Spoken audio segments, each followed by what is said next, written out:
The Background by Saki. "That woman's art jargon tires me," said Clovis to his journalist friend. "She's so fond of talking of certain pictures as growing on one, as though they were a sort of fungus."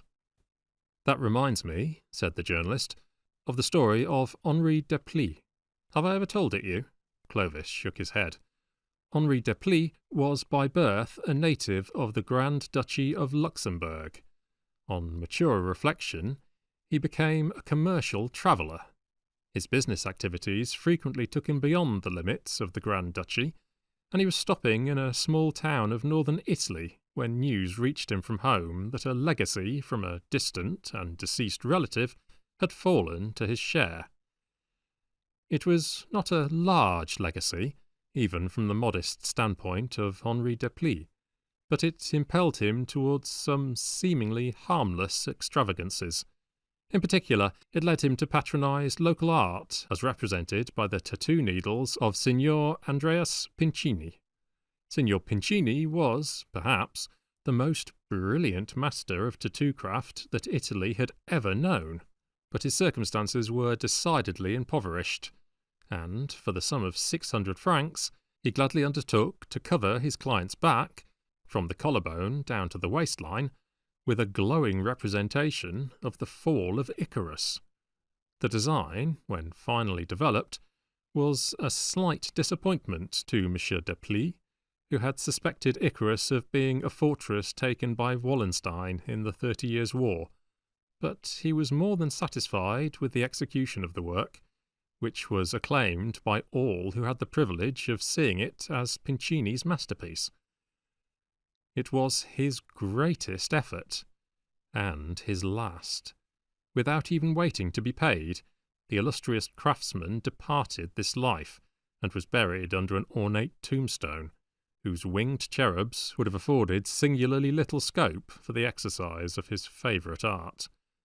There remained, however, the widow Pincini, to whom the 600 francs were due. And thereupon arose the great crisis in the life of Henri Deplis, traveller of commerce. The legacy, under the stress of numerous little calls on its substance, had dwindled to very insignificant proportions, and when a passing wine bill and sundry other current accounts had been paid, there remained little more than 430 francs to offer to the widow. The lady was properly indignant, not wholly, as she volubly explained, on account of the suggested writing off of 170 francs, but also at the attempt to depreciate the value of her late husband's acknowledged masterpiece. In a week's time, Deplis was obliged to reduce his offer to 405 francs, which circumstance fanned the widow's indignation into a fury.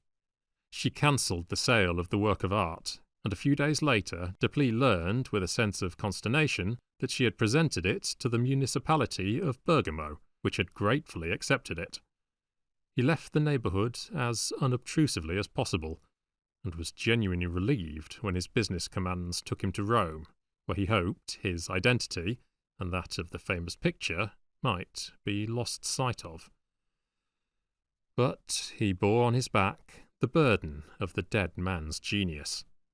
On presenting himself one day in the steaming corridor of a vapour bath, he was at once hustled back into his clothes by the proprietor, who was a North Italian, and who emphatically refused to allow the celebrated Fall of Icarus to be publicly on view without the permission of the municipality of Bergamo.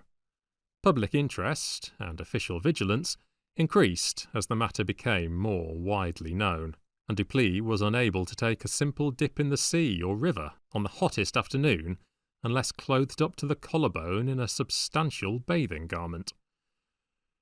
Later on, the authorities of Bergamo conceived the idea that salt water might be injurious to the masterpiece, and a perpetual injunction was obtained which debarred the muchly harassed commercial traveller from sea-bathing under any circumstances. Altogether, he was fervently thankful when his firm of employers found him a new range of activities in the neighbourhood of Bordeaux. His thankfulness, however, ceased abruptly at the Franco-Italian frontier. an imposing array of official force barred his departure, and he was sternly reminded of the stringent law which forbids the exportation of Italian works of art. A diplomatic parley ensued between the Luxembourgian and Italian governments, and at one time the European situation became overcast with the possibilities of trouble. But the Italian government stood firm. It declined to concern itself in the least with the fortunes or even the existence of Henri Dupleix, commercial traveller, but was immovable in its decision that the Fall of Icarus, by the late Pincini Andreas, at present the property of the municipality of Bergamo, should not leave the country. The excitement died down in time, but the unfortunate Dupleix, who was of a constitutionally retiring disposition, found himself, a few months later, once more the storm centre of a furious controversy. A certain German art expert, who had obtained from the municipality of Bergamo permission to inspect the famous masterpiece, declared it to be a spurious Pincini, probably the work of some pupil whom he had employed in his declining years. The evidence of Dupleix on the subject was obviously worthless, as he had been under the influence of the customary narcotics during the long process of pricking in the design. The editor of an Italian art journal refuted the contentions of the German expert, and took to prove that his private life did not conform to any modern standard of decency. The whole of Italy and Germany were drawn into the dispute, and the rest of Europe was soon involved in the quarrel. There were stormy scenes in the Spanish Parliament, and the University of Copenhagen bestowed a gold medal on the German expert, after sending a commission to examine his proofs on the spot, while 2 Polish schoolboys in Paris committed suicide to show what they thought of the matter. Meanwhile, the unhappy human background fared no better than before, and it was not surprising that he drifted into the ranks of Italian anarchists. 4 times at least he was escorted to the frontier as a dangerous and undesirable foreigner, but he was always brought back as the Fall of Icarus, attributed to Pincini Andreas, early 20th century. And then, one day, at an anarchist congress at Genoa, a fellow worker, in the heat of debate, broke a phial full of corrosive liquid over his back. The red shirt that he was wearing mitigated the effects, but the Icarus was ruined beyond recognition. His assailant was severely reprimanded for assaulting a fellow anarchist and received 7 years' imprisonment for defacing a national art treasure. As soon as he was able to leave the hospital, Henri Dupleix was put across the frontier as an undesirable alien.